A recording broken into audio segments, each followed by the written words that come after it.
So I want to start by offering you a free, no-tech life hack. And all it requires of you is this, that you change your posture for 2 minutes. But before I give it away, I want to ask you to right now do a little audit of your body and what you're doing with your body. So how many of you are sort of making yourselves smaller? Maybe you're hunching, crossing your legs, maybe wrapping your ankles. Sometimes we hold on to our arms like this. Sometimes we spread out. I see you. So I want you to pay attention to what you're doing right now. We're going to come back to that in a few minutes, and I'm hoping that if you sort of learn to tweak this a little bit, it could significantly change the way your life unfolds. So we're really fascinated with body language, and we're particularly interested in other people's body language. You know, we're interested in, like, you know, an awkward interaction, or a smile, or a contemptuous glance, or maybe a very awkward wink, or maybe even something like a handshake. Here they are arriving at number 10, and look at this lucky policeman gets to shake hands with the President of the United States. Oh, and here comes the Prime Minister of it. No.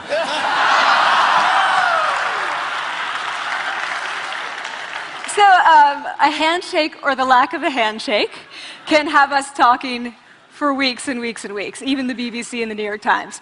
So obviously, when we think about nonverbal behavior or body language, but we call it nonverbals as social scientists, it's language. So we think about communication. When we think about communication, we think about interactions. So what is your body language communicating to me? What's mine communicating to you? And there's a lot of reason to believe that this is a valid way to look at this. So social scientists have spent a lot of time looking at the effects of our body language or other people's body language on judgments. And we make sweeping judgments and inferences from body language. And those judgments can predict really meaningful life outcomes, like who we hire or promote, who we ask out on a date.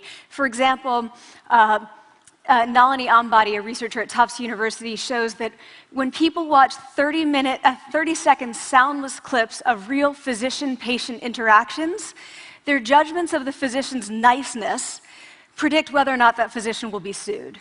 So it doesn't have to do so much with whether or not that physician was incompetent, but do we like that person and how they interacted? Even more dramatic, Alex Todorov at Princeton has shown us that judgments of political candidates' faces in just 1 second predict 70% of US Senate and gubernatorial race outcomes. And even, let's go digital, emoticons used well in online negotiations can lead you to claim more value from that negotiation. If you use them poorly, bad idea, right? So when we think of nonverbals, we think of how we judge others, how they judge us, and what the outcomes are. We tend to forget, though, the other audience that's influenced by our nonverbals, and that's ourselves. We are also influenced by our nonverbals, our thoughts and our feelings and our physiology. So what nonverbals am I talking about? I'm a social psychologist, I study prejudice, and I teach at a competitive business school. So it was inevitable that I would become interested in power dynamics. I became especially interested in nonverbal expressions of power and dominance. And what are nonverbal expressions of power and dominance? Well, this is what they are. So in the animal kingdom, they are about expanding. So you make yourself big, you stretch out, you take up space, you're basically opening up. It's about opening up. And this is true across the animal kingdom. It's not just limited to primates, and humans do the same thing. So they do this both when they have power sort of chronically, and also when they're feeling powerful in the moment. And this one is especially interesting because it really shows us how universal and old these expressions of power are. This expression, which is known as pride, Jessica Tracy has studied, she shows that people who are born with sight and people who are congenitally blind do this when they win at a physical competition. So when they cross the finish line and they've won, it doesn't matter if they've never seen anyone do it, they do this. So the arms up in the V, the chin is slightly lifted. What do we do when we feel powerless? We do exactly the opposite. We close up, we wrap ourselves up, we make ourselves small. We don't want to bump into the person next to us. So again, both animals and humans do the same thing. And this is what happens when you put together high and low power. So what we tend to do when it comes to power is that we complement the other's nonverbals. So if someone's being really powerful with us, we tend to make ourselves smaller. We don't mirror them, we do the opposite of them. So I'm watching this behavior in the classroom, and what do I notice? I notice that MBA students really exhibit the full range of power nonverbals. So you have people who are like caricatures of alphas, like really coming into the room. They get right into the middle of the room before class even starts, like they really want to occupy space. When they sit down, they're sort of spread out. They raise their hands like this.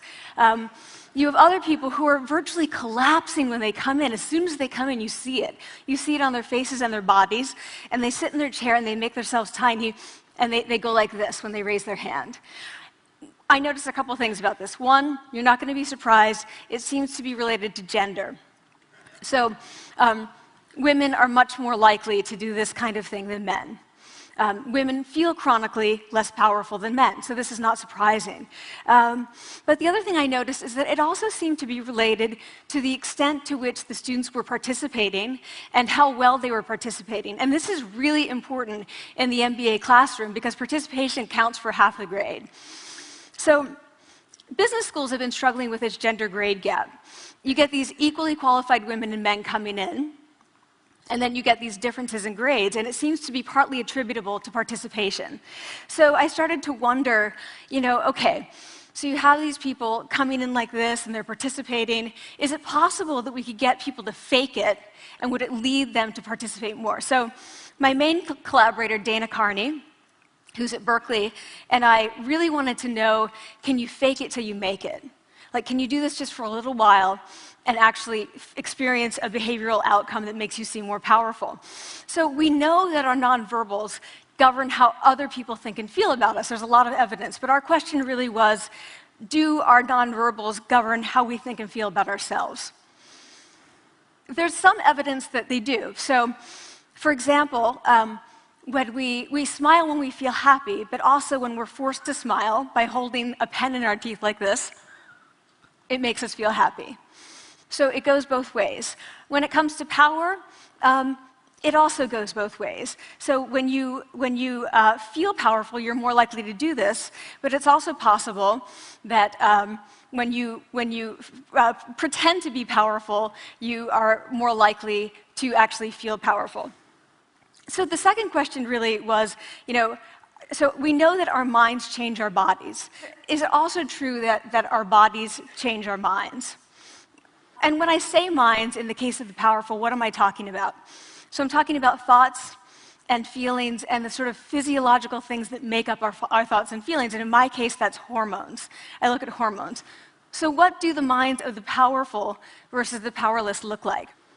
So powerful people tend to be, not surprisingly, more assertive and more confident, more optimistic. They actually feel that they're going to win even at games of chance. They also tend to be able to think more abstractly. So there are a lot of differences. They take more risks. There are a lot of differences between powerful and powerless people. Physiologically, there also are differences on two key hormones, testosterone, which is the dominance hormone, and cortisol, which is the stress hormone. So what we find is that high-power alpha males in primate hierarchies have high testosterone and low cortisol. And powerful and effective leaders also have high testosterone and low cortisol. So what does that mean? When you think about power, people tended to think only about testosterone because that was about dominance. But really, power is also about how you react to stress. So do you want the high-power leader that's dominant, high on testosterone, but really stress reactive? Probably not, right? You want the person who's powerful and assertive and dominant, but not very stress reactive, the person who's laid back. So we know that in primate hierarchies, if an alpha needs to take over, if an individual needs to take over an alpha role sort of suddenly, within a few days, that individual's testosterone has gone up significantly and his cortisol has dropped significantly.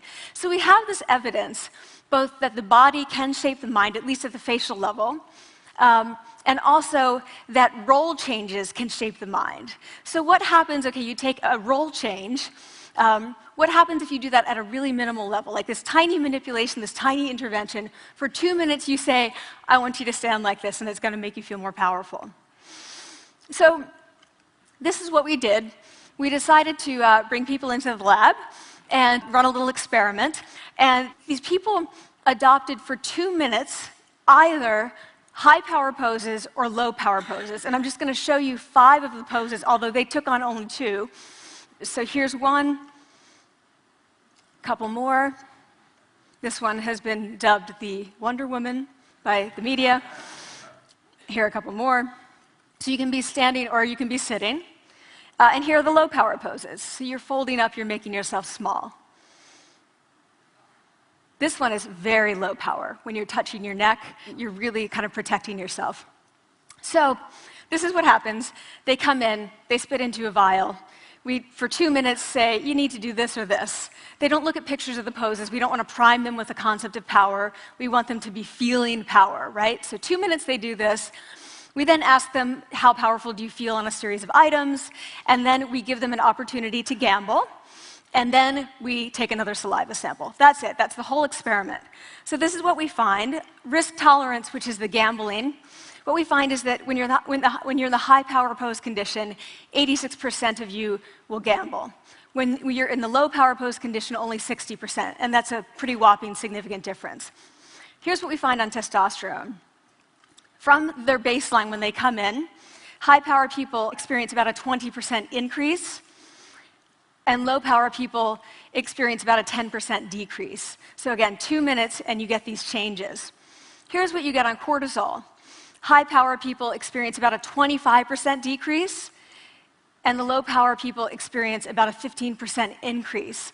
So 2 minutes lead to these hormonal changes that configure your brain to basically be either assertive, confident, and comfortable, or really stress reactive, and feeling sort of shut down. And we've all had that feeling, right?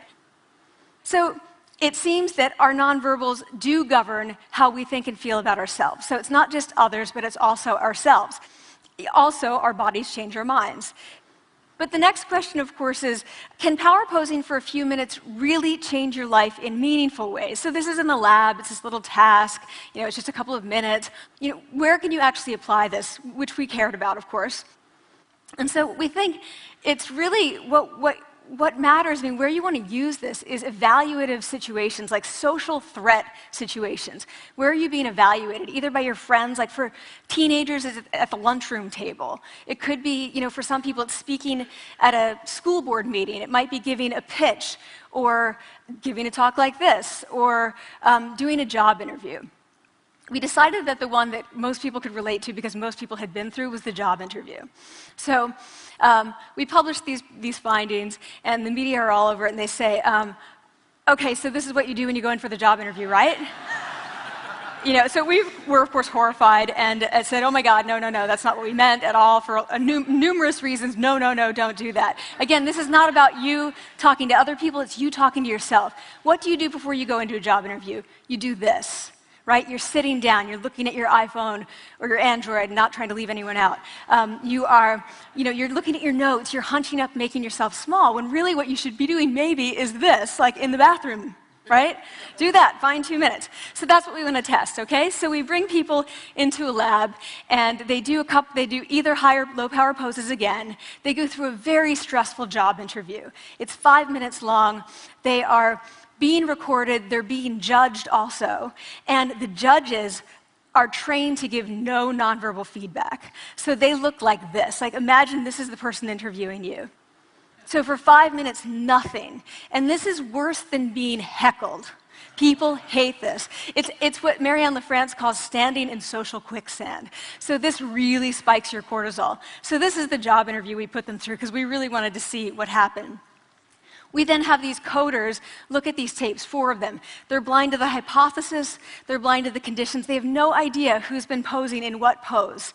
And they end up looking at these sets of tapes, and they say, oh, we want to hire these people, all the high-power posers. We don't want to hire these people. We also evaluate these people much more positively overall. But what's driving it?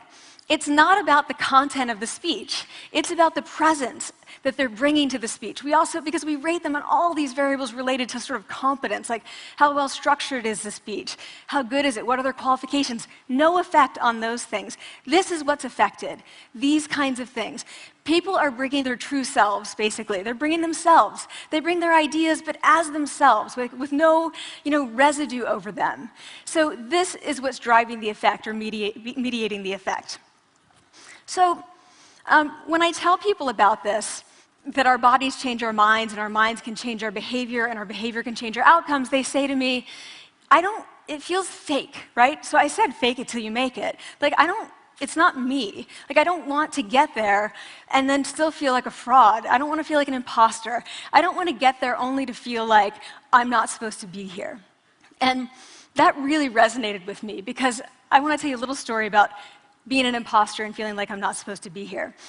When I was 19, I was in a really bad car accident. I was thrown out of a car, rolled several times. I was thrown from the car, and I woke up in a head injury rehab ward.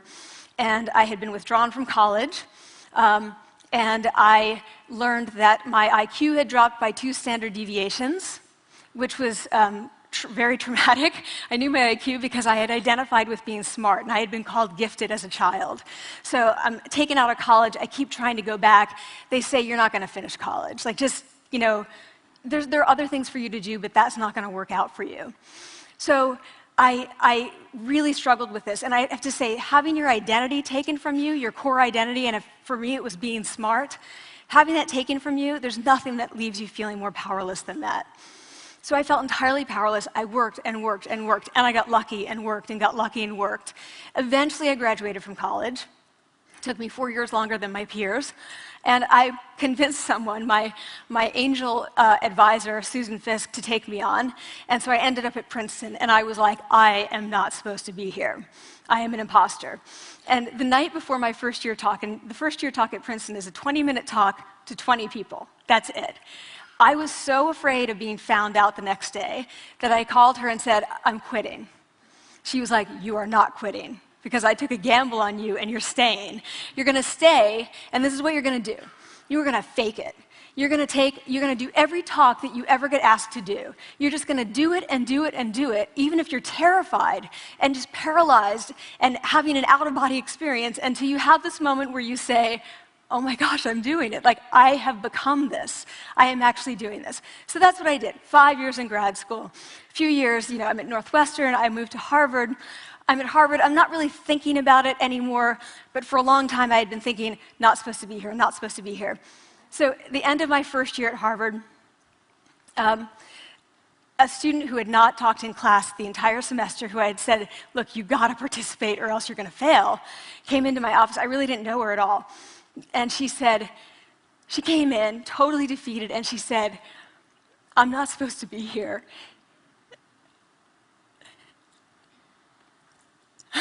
And that was the moment for me, because 2 things happened. One was that I realized, oh my gosh, I don't feel like that anymore. I don't feel that anymore, but she does, and I get that feeling. And the second was, she is supposed to be here. Like, she can fake it, she can become it. So I was like, yes, you are. You are supposed to be here, and tomorrow you're going to fake it, you're going to make yourself powerful, and, you're going to...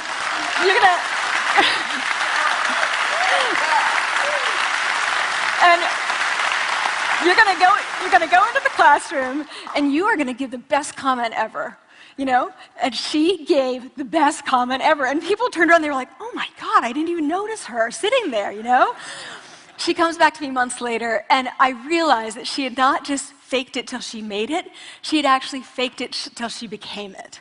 So she had changed. And so I want to say to you, don't fake it till you make it. Fake it till you become it. It's not do it enough until you actually become it and internalize. The last thing I'm going to leave you with is this. Tiny tweaks can lead to big changes.